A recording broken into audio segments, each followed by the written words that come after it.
یہ بات ہے قرآن کی۔ بنو تمیم کے لوگ کپڑے اتار کر طواف کر رہے ہیں۔ کوئی بات نہیں، وہ جیسے حج کرنا چاہیں کرنے دو۔ انہیں ناراض کرنا مطلب کاروبار کا نقصان۔ اس کے علاوہ کعبہ کے باہر کچھ کھومچے بھی لگوائے ہیں، جا کر ان سے کرایہ وصول کر لو۔ جی بہتر، چلو چلیں۔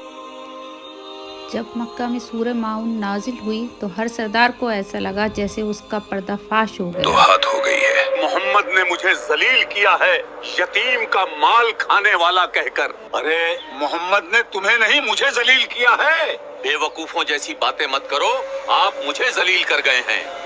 أرأيت الذي يكذب بالدين فذلك الذي يدع اليتيم ولا يحض على طعام تو المسكين۔ چلیے اس قرآن کی آیت کو فٹافٹ سمجھتے ہیں۔ تو پہلی آیت میں اللہ سبحانہ وتعالیٰ نوٹس کروانے والے انداز میں اپنے نبی سے کہہ رہے ہیں کہ اے میرے پیارے نبی، کیا آپ نے نہیں دیکھا، کیا آپ نے نوٹس نہیں کیا اس کو جو آخرت کے دن کو جھٹلاتا ہے؟ اور یہی تو وہ ہے جو یتیم کو دھکے دیتا ہے، اس کو دھتکارتا ہے جس کے پاس کوئی سپورٹ نہیں ہے، اور یہی وہ انسان ہے جو دوسروں کو بھی نہیں کہتا کہ تم سامنے والے کا حق دے دو۔ تو بربادی ہے، افسوس ہے اور جہنم ہے ایسے عبادت کرنے والوں کے لیے جو اپنی عبادت سے غافل ہیں، اور یہ الٹی سیدھی عبادت بھی شو آف کے لیے کرتے ہیں، دکھاوے کے لیے کرتے ہیں، اور ان کے دل اتنے سخت ہو چکے ہیں کہ چھوٹی چھوٹی چیزیں بھی یہ شیئر نہیں کرتے۔ سلام حافظ جی، 3 مہینے ہو گئے، اگر آپ پیمنٹ کر دیتے تو مہربانی ہوتی۔ اوے سن، مل جائے گی تیری پیمنٹ، ابھی کام ٹھنڈا پڑا ہے۔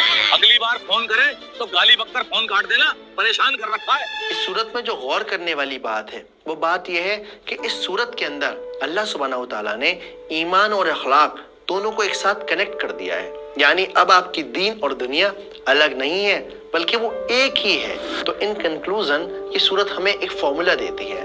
کیا ہے وہ فارمولا؟ آخرت پر ایمان پلس اچھا اخلاق پلس بار بار بہترین عبادت کی کوشش از اکول ٹو ونڈرفل ایمان۔ Islam is that simple. Wallahi, it is that simple. Everything else is just the details. اگر آپ سورہ ماؤن کی پوری تفسیر کو سمجھنا چاہتے ہیں، چھوٹی باریکیوں کو قرآن کے لینس سے سمجھنا چاہتے ہیں تو یوٹیوب کے اس چینل پر جا کر قرآن کی ویڈیوز کو سمجھ سکتے ہیں، جہاں میں قرآن کو سنیمیٹک انداز سے سمجھاتا ہوں تاکہ ہم سب آسانی سے اور بہت مزیدار طریقے سے قرآن کو سمجھ سکیں، محسوس کر سکیں۔ یاد رکھیے، ہم سب پر قرآن کو سمجھ کر پڑھنا فرض ہے۔